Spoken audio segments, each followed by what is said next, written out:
So welcome back all the students. This is lecture number 9 of operating system, and in this tutorial we'll be covering some of the concepts of process synchronization in an operating system.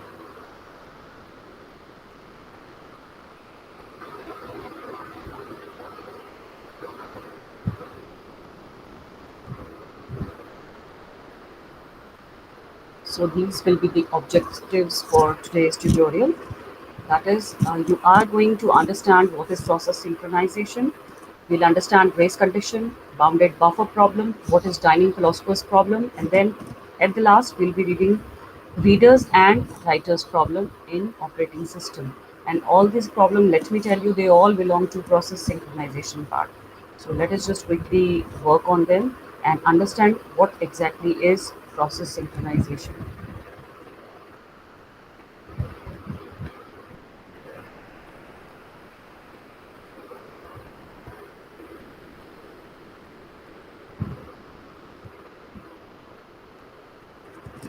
So, students, process synchronization was introduced to handle problems that arose while multiple process executes. Right now, process is categorized into two types on the basis of synchronization, and these are one is called independent process, and another type is the cooperative process. Now, what is independent process? Two processes are said to be independent if the execution of one process does not affect the execution of another process. We can always know this thing, we can judge this concept with the help of the title which is already there, that always it is the case that if the entities are independent of each other, that means they are not going to affect each other. So independent processes are like this. Then we have cooperative processes. Now, two processes are said to be cooperative if the execution of one process affects the execution of another process. These processes need to be synchronized so that the order of execution can be guaranteed. Now, using these processes, we can use them in process synchronization. Now, what exactly is process synchronization? It is basically the task phenomenon of coordinating the execution of processes in such a way that no two processes can have access to the same shared data and resources. It is a procedure that is involved in order to preserve the appropriate order of execution of cooperative processes. In order to synchronize the processes, there are various synchronization mechanisms. Process synchronization is mainly needed in a multi-process system when multi-processes are running together and more than one processes try to gain access to the same shared resources or any other data at the same time. So this is what we call is a process synchronization. So in nutshell, we can understand this topic as a sharing system resources by processes in such a way that the concurrent access to the shared data is handled whereby minimizing the chance of inconsistent data. Now, maintaining data consistency demand mechanisms to ensure synchronized execution of operating system is the first most point of process synchronization. Now we'll see.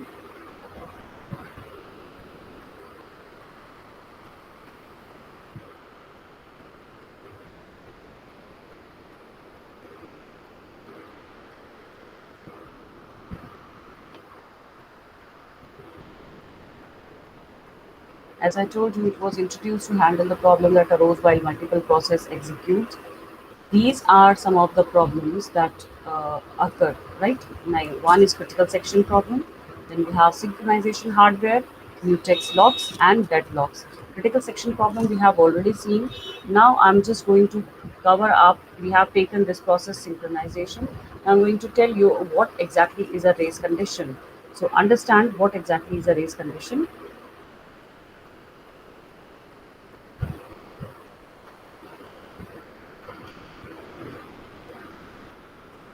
So, at the time when more than one process is either executing the same code or accessing the same memory or any shared variable, in that condition, there is a possibility that the output or the value of the shared variable is wrong.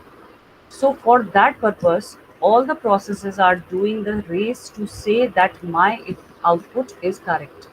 Now, this condition is commonly known as the race condition, as several processes access and process the manipulations on the same data in a concurrent manner, and due to which the outcome depends on the particular order in which the access of the data takes place. Mainly, this condition is a situation that may occur inside the critical section. Race condition in the critical section happens when the result of multiple thread execution differs according to the order in which the threads execute. But this condition is critical section can be avoided if the critical section is treated as an atomic instruction. Proper thread synchronization using locks or atomic variables can also prevent race conditions.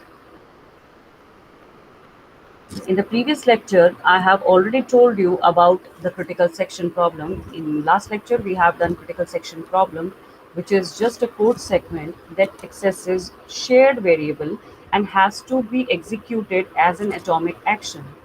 It means that in a group of cooperating processes at a given point of time, only one process must be executing its critical section. If any other process also wants to execute its critical section, it must wait until the first one finishes.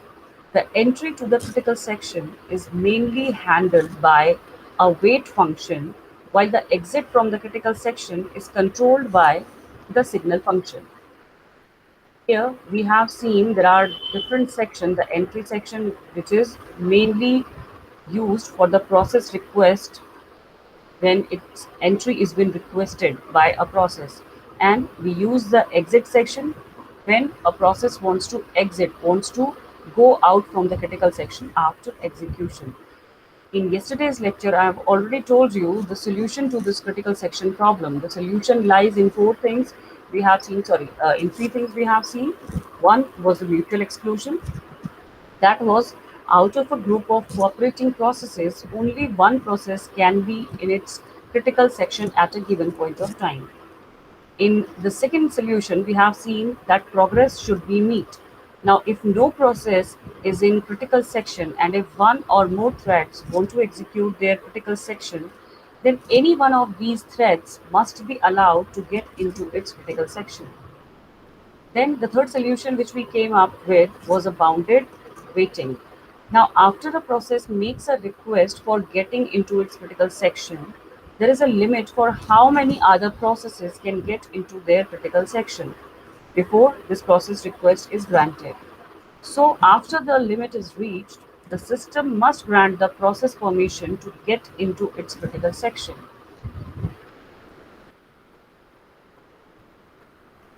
This was basically the critical section that we have dealt with.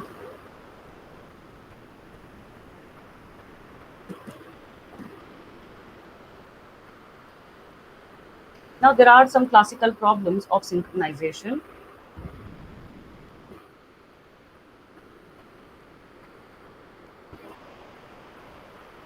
So, let us just quickly see. These are some of the classical problems depicting flaws of process synchronization in systems where cooperating processes are present. So, these three, as you can see, these three are the process synchronization problem for which solutions are found out. The one problem is bounded buffer problem, which we also call the producer consumer problem. The second one is called the timing philosopher's problem, and the third one is called the reader's writer's problem. So, quickly, I'm just going to cover up all these three problems one by one. So, let us first of all understand that exactly what is bounded buffer problem. Now, as I told you, in computing, the producer consumer problem, which is also known as the bounded buffer problem, is a classic example of a multi process synchronization problem, the first version of which was proposed by Edgar W. Dijkstra in 1965 in his unpublished manuscript. in which the buffer was unbounded and subsequently published with a bounded buffer in 1972. In the first version of the problem, there are two cyclic processes, a producer and a consumer, which share a common fixed size buffer used as a queue. Queue, the data structure. Now, the producer repeatedly generates data and writes it into the buffer. The consumer repeatedly reads the data in the buffer, removing it in the course of reading it and using that data in some way. In the first version of the problem, with an unbounded buffer, the problem is how to design the producer and consumer code so that in their exchange of data, no data is lost or duplicated. Data is read by the consumer in the order it is written by the producer, and both processes make as much progress as possible. Now, in the later formulation of the problem, Dijkstra proposed multiple producers and consumers sharing a finite collection of buffers. This added the additional problem of preventing producers from trying to write into the buffers when all were full and trying to prevent consumers from reading a buffer when all were empty. The first case to consider is the one in which there is a single producer and a single consumer, and there is a finite size buffer. The solution for the producer is to is to either go to sleep or discard data if the buffer is full. The next time the consumer removes an item from the buffer, it notifies the producer who starts to fill the buffer again.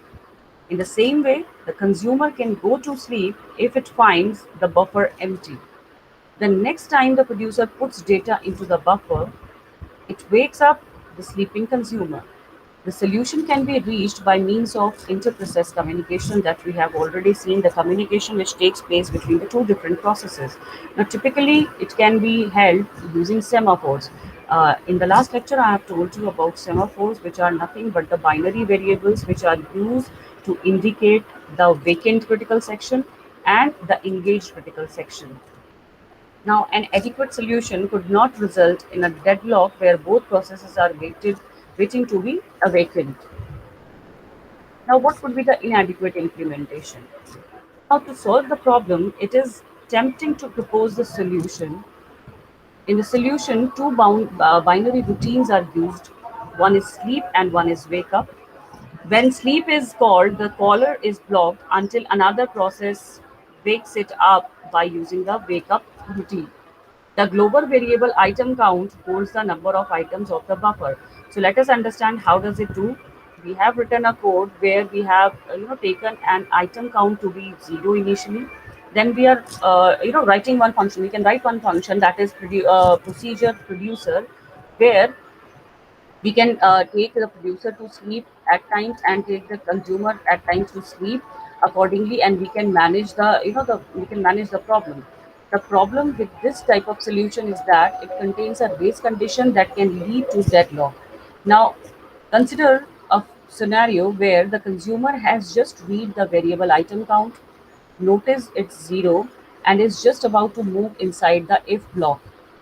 Just before calling sleep, the consumer is interrupted and the producer is resumed. The producer creates an item, puts it into the buffer, and increases the item count. Then, because the buffer was empty prior to the last addition, the producer tries to wake up the consumer. Unfortunately, the consumer wasn't yet sleeping and the wake up call is lost. When the consumer resumes, it goes to sleep and will never be awakened again. This is because the consumer is only awakened by the producer when item count is equals to 1. The producer will loop until the buffer is full, after which it will also go to sleep. Since both processes will sleep forever, we have run into a deadlock. This solution therefore is unsatisfactory. An alternative analysis is that if the programming language does not define the semantics of concurrent accesses to shared variable, then the solution is unsatisfactory for that reason without needing to explicitly demonstrate a race condition. So for finding out the solution for this problem, we can use semaphores. Semaphores solve the problem of lost wake-up calls. In the solution that we have evolved, we use semaphores, fill count, and empty count to solve this problem. Now, fill count is the number of items already in the buffer and available to be read, while empty count is the number of available spaces in the buffer where items could be written. Fill count is incremented and empty count is decremented when a new item is put into the buffer. If the producer tries to decrement empty count when its value is 0, the producer is put to sleep. The next time an item is consumed, empty count is incremented and the producer wakes up. The consumer works analogously. So this is a solution that can be made out. This solution works fine when there is only one producer and consumer. With multiple producers sharing the same memory space for the item buffer, or multiple consumers sharing the same memory space, this solution contains a serious race condition that could result in two or more processes reading or writing into the same slot at the same time. To understand how this is possible, imagine how the producer or the procedure put item into the buffer can be implemented. It could contain two actions, one determining the next available slot and the other writing into it. If the producer or the procedure can be executed concurrently by the multiple producers, then there could be some scenarios, there could be some conditions. What? That two producers decrement empty count. One of the producer determines the next empty slot in the buffer. Second producer determines the next empty slot and gets the same result as the first producer. Both producers write into the same slot. So there could be these four conditions which can arise. Now to overcome this problem, we need to make sure that only one producer is executing. That is, put item into the buffer at a time. In other words, we need a way to execute a critical section with mutual exclusion. The solution can we find out for this? The solution has been maintained using a coding scheme. Now, the order in which different semaphores are implemented or decremented is essential. Changing the order might result in deadlock. It is important to note that through mutex seems to work as a semaphore with value of 1, but there is a difference in the fact that mutex has ownership concept. Ownership means that mutex can only be incremented back by the same process that decremented it to 0, and all other tasks wait until mutex is available for decrement, effectively meaning that resource is available, which ensures mutual exclusivity and avoids deadlock. Thus, using mutexes improperly can stall many processes when exclusive access is not required, but mutex is used instead of semaphores. So that was all about the bounded buffer problem that we have seen. Now let us just quickly go through the dining philosopher's problem, that is the next process synchronization problem.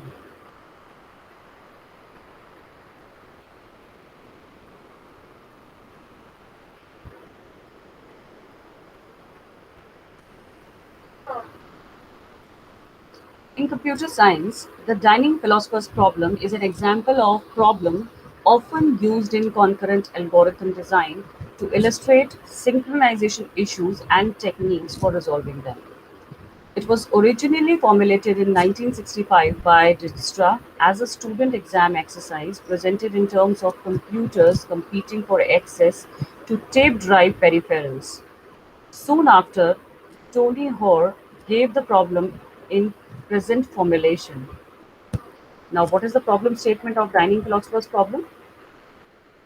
Now, consider a scenario where five silent philosophers sit at a round table with bowls of spaghetti. Forks are placed between each pair of adjacent philosophers. Each philosopher must alternately think and eat. However, a philosopher can only eat spaghetti when they have both left and right forks. Each fork can be held by only one philosopher, and so a philosopher can use the fork only if it is not being used by another philosopher. After an individual philosopher finishes eating, they need to put down both the forks so that the forks become available in others. A philosopher can only take the fork on their right or the one on their left as they become available, and they cannot start eating before getting both the forks. Eating is not limited by the remaining amounts of spaghetti or stomach space. An infinite supply and an infinite demands are assumed. Now, the problem is how to design a discipline of behavior, like a concurrent algorithm, such that no philosopher will starve. That is, each can forever continue to alternate between eating and thinking, assuming that no philosopher can know when others may want to eat or drink. Now, what are the problems related to this Chinese philosopher's problem? Now, the problem was designed to illustrate the challenges of avoiding deadlock, a system state in which no progress is possible. To see that a proper solution to this problem is not obvious, consider a proposal in which each philosopher is instructed to behave like think until the left fork is available. When it is, pick it up, or think until the right fork is available. When it is, pick it up. Then, when both forks are held, eat for a fixed amount of time. Then, put the right fork down, put the left fork down, and repeat from the beginning. This attempted solution fails because it allows the system to reach a deadlock state in which no progress is possible. This is a state in which each philosopher has picked up the fork to the left and is waiting for the fork to the right to become available. With the given instructions, this state can be reached, and when it is reached, each philosopher will eternally wait for another to release a fork. Now, resource starvation might also occur here, right? It can occur independently of deadlock if a particular philosopher is unable to acquire both the forks because of a timing problem. For example, there might be a rule that the philosophers put down a fork after waiting 10 minutes for the other fork to become available and wait a further 10 minutes before making their next attempt. This scheme eliminates the possibility of deadlock. The system can always advance to a different state here, right? Now, but still suffers from the problem of live lock. If all five philosophers appear in the dining room at exactly the same time and each picks up the left fork at the same time, the philosophers will wait 10 minutes until they are put their forks down, and then wait a further 10 minutes before they all pick them up again. Now, mutual exclusion is the basic idea of the problem. The Dynamic philosophers create a generic and abstract scenario useful for explaining issues of this type. The failures these philosophers may experience are analogous to the difficulties that arise in real computer programming when multiple programs need exclusive access to shared resources. These issues are studied in concurrent programming. The original problems of Dijkstra were related to external devices like tape drives. However, the difficulties exemplified by the dining philosopher's problem arise far more often when multiple processes access sets of data that are being updated. Complex systems, such as operating system kernels, use thousands of locks and synchronizations that require strict adherence to methods and protocols if such problems as deadlock, starvation, and data computation or corruptions are to be avoided. Now, what can be the solution to dining philosopher's problem? One solution can be resource hierarchy. Now, this solution to the problem is the one originally proposed by Dijkstra itself. It assigns a partial order to the resources and establishes the convention that all the resources will be requested in order and that no two resources, unrelated by order, will ever be used by a single unit of work at the same time. Here, the resources will be numbered 1 through 5, and each unit of work will always pick up the lower numbered work first. and then the higher number work from among the two forks they plan to use. The order in which each philosopher puts down the forks does not matter. In this case, if four of the five philosophers simultaneously pick up their lower numbered forks, only the highest numbered fork will remain on the table. So the fifth philosopher will not be able to pick up any fork. Moreover, only one philosopher will have access to the highest number fork, so he will be able to eat using two forks. While the resource hierarchy solution avoids deadlocks, it is not always practical, especially when the list of required resources is not completely known in advance. For example, if a unit of work holds resources 3 and 5 and then determines it needs resource 2, it must release 5, then 3 before acquiring 2, and then it must reacquire 3 and 5 in that order. Computer programs that access large number of database records would not run efficiently if they were required to release all higher numbered records before accessing a new record, making the method impractical for that purpose. The resource hierarchy solution is not fair. If philosopher 1 is slow to take a fork, and if philosopher 2 is quick to think and pick its fork back up, then philosopher 1 will never get to pick up both the forks. A fair solution must be guarantee that each philosopher will eventually eat no matter how slowly that philosopher moves relative to others.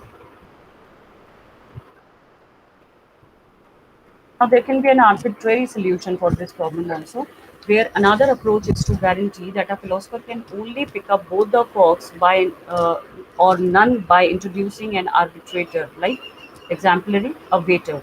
Now, in order to pick up the forks, a philosopher must ask permission of the waiter. The waiter gives permission to only one philosopher at a time until the philosopher has picked up both their forks. Putting down a fork is always allowed. The waiter can be implemented as a mutex. In addition to introducing a new central entity, this approach can result in reduced parallelism.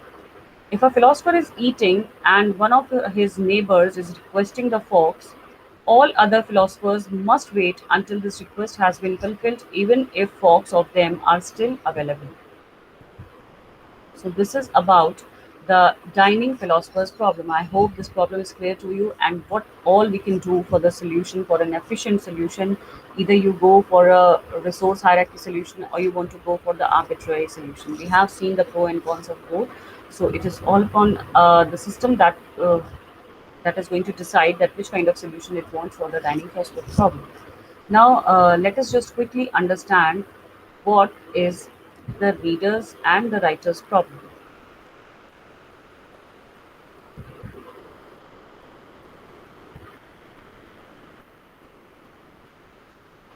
Now, again, in computer science, the reader-writer's problem are example of common computing problem in concurrency. There are at least three variations of the problem, which deal with situations in which many concurrent threads of execution try to access the same shared resource at one time. Some threads may read and some may write, with the constraint that no thread may access the shared resource for either reading or writing while another thread is in the act of writing to it. In particular, we want to prevent more than one thread modifying the shared resource simultaneously and allow for two or more readers to access the shared resource at the same time. A reader-writer lock is a data structure that solves one or more of the reader-writer's problem. The basic readers and writers problem was first formulated and solved by Portis. Now, what is first readers and writers problem?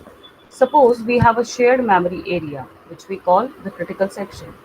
With the basic constraints detailed that we have seen, it is possible to protect the shared data behind a mutual exclusion mutex, in which case no two threads can access the data at the same time.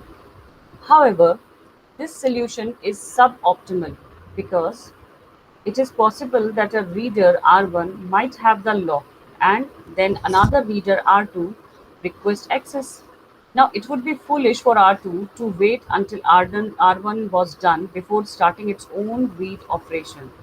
Instead, R2 should be allowed to read the resource alongside R1 because reads don't modify the data. So concurrent reads are safe. This is the motivation for the first readers and writers problem, in which constraint is added that no reader shall be kept waiting if the share is currently open for reading. This is also called reader's preference. This was the first problem. But see, in this solution of the reader's writer's problem, the first reader must log the resource, the shared file, if such is available. Once the file is logged from the writers, it may be used by many subsequent readers without having them to relog it again.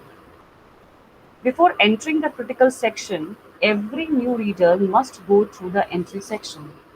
However, there may only be a single reader in the entry section at a time. This is done to avoid the race condition on the readers, uh, on the readers.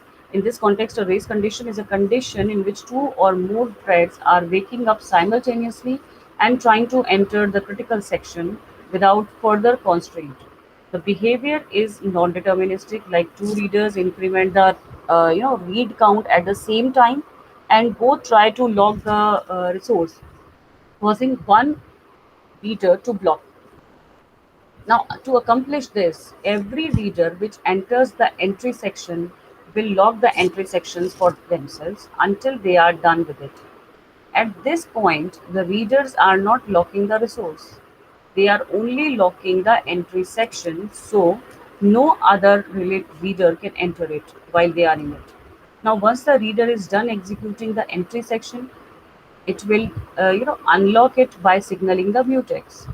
Signaling, it is equivalent to mutex. Same is valid for the exit section. There can be no more than a single reader in the exit section at a time. Therefore, every reader must claim and lock the exit section for themselves before using it. Once the first reader is in the entry section, it will lock the resource. Doing this will prevent any writers from accessing it. Now, subsequent readers can just utilize the log, from writer's resource. The reader to finish last must unlock the resource, thus making it available to the writers. Now, in this solution, every writer must claim the resource individually. This means that a stream of readers can subsequently lock all potential writers out and starve them. This is so because after the first reader locks the resource, no writer can lock it before it gets released, and it will only be released by the last reader. Hence, the solution does not satisfy fairness. Now, what is the second reader writer's problem? The first solution is suboptimal because it is possible that a reader R1 might have the lock and a writer W be waiting for the lock, and then a reader R2 request access. Now, it would be unfair for R2 to jump in immediately ahead of W. If that happened often enough, W would starve. Instead, W should start as soon as possible. This is the motivation for the second reader's writer's problem, in which the constraint is added that no writer once added to the queue shall be kept waiting longer than absolutely necessary. This is also called writer's preference. The first solution was the reader's preference, and this solution is the writer's preference.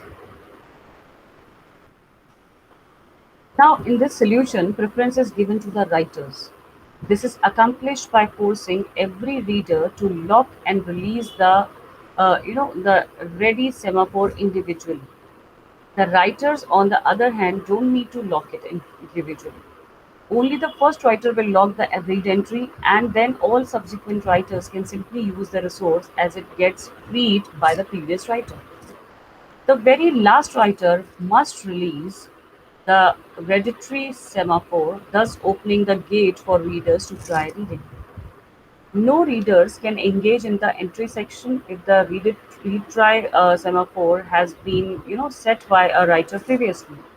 The retry or the reader must wait for the last writer to unlock the resource and retry semaphores. On the other hand, if a particular reader has logged the retry semaphore, this will indicate to any potential concurrent writer that there is a reader in the entry section. So, the writer will wait for the reader to release the retry, and then the writer will immediately lock for itself and all subsequent writer. However, the writer will not be able to access the resource until the current reader has released the resource, which only occurs after the reader is finished when the resource in the critical section.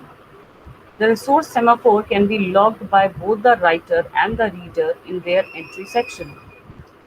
They are only able to do so after first locking the retry semaphore, which can only be done by one of them at a time.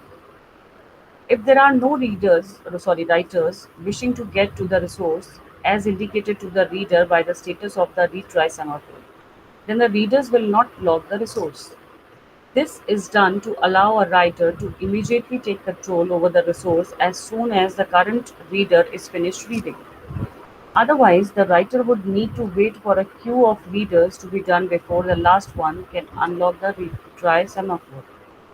As soon as the writer shows up, it will try to set the retry and hang up there waiting for the current reader to release the retry. It will then take control over the resource as soon as the current reader is done reading and lock all future readers out. All subsequent readers will hang up at the retry semaphore waiting for the writers to finish with the resource and to open the gate by releasing retry. The mutex and the wmutex are used in exactly the same way as in the first solution. So their sole purpose is to avoid race conditions on the readers and writers while they are in their entry section or exit section. This was about readers and writers problem, and I hope this all these things are very clear to you. Now, as we are done with the lecture today of process synchronization, where we have seen what is process synchronization, we have seen race conditions, and we have seen three different problems, which were the bounded buffer problem, the dining philosophers problem, and the readers digest problem, the readers and writers problem. So as we have done all the problem of process synchronization here, now I'm going to share some MCQs with all of you. Kindly attempt these MCQs, and if in case you have any kind of query, you can just note it down.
So here are some of the MCQs, the 10 questions that we have done today. Please go through it and attempt all the 10 questions and try your knowledge that you have gained today. So I'm just going to quickly share with all of you the MCQs.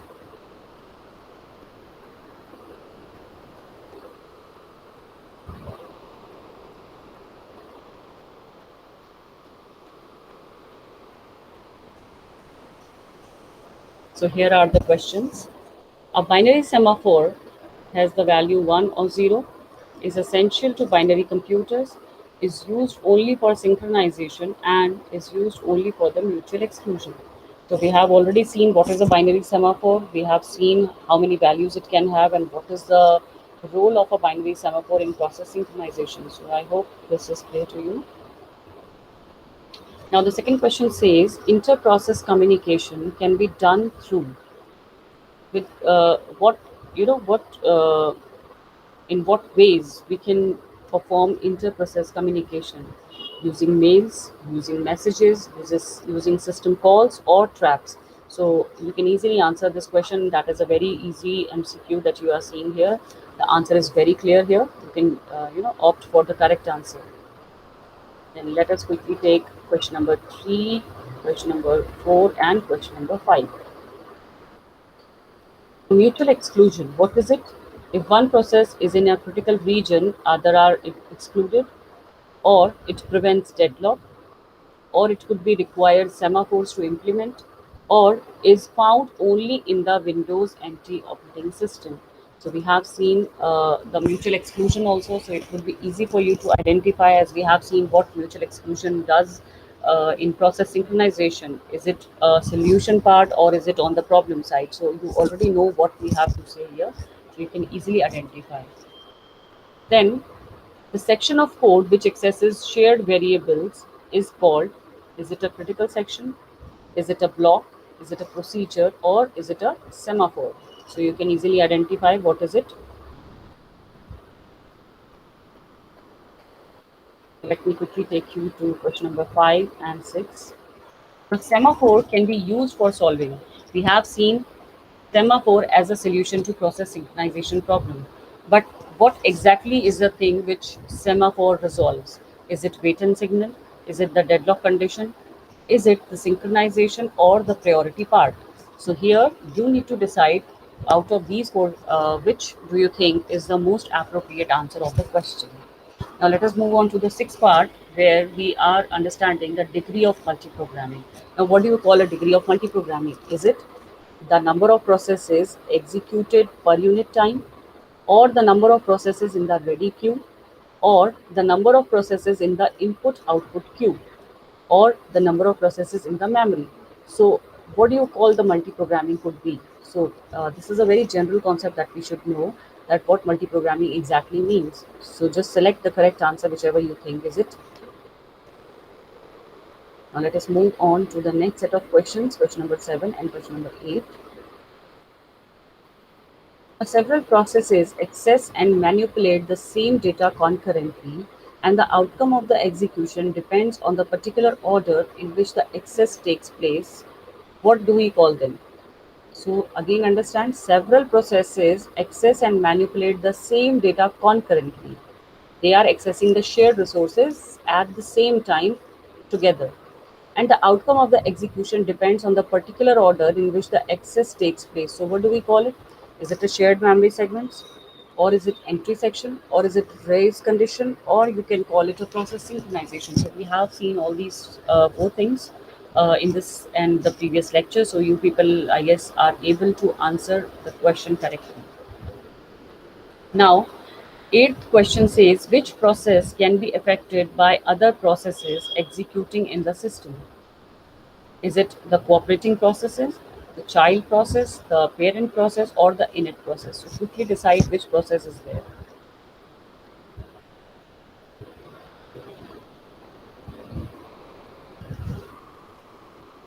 I hope you have clear cut found the answer.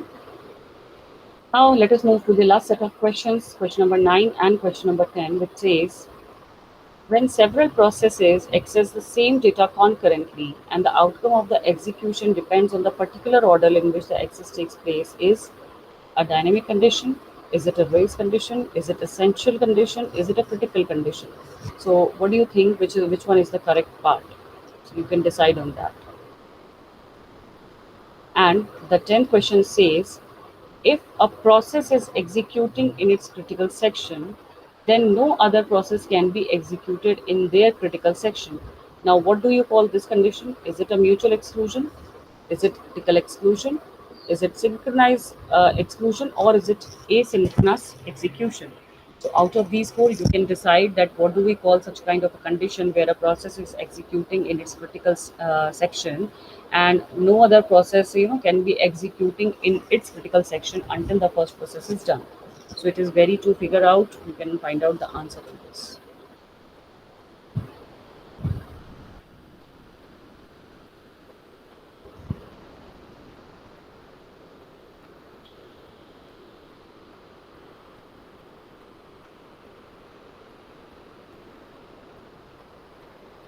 So I hope here that you people were able to grasp today's lecture that was about process synchronization, and we have seen all the important topics related to the process synchronization, the race condition, the problems that are there in operating system with the which are related to process synchronization. So I hope this lecture is clear to you.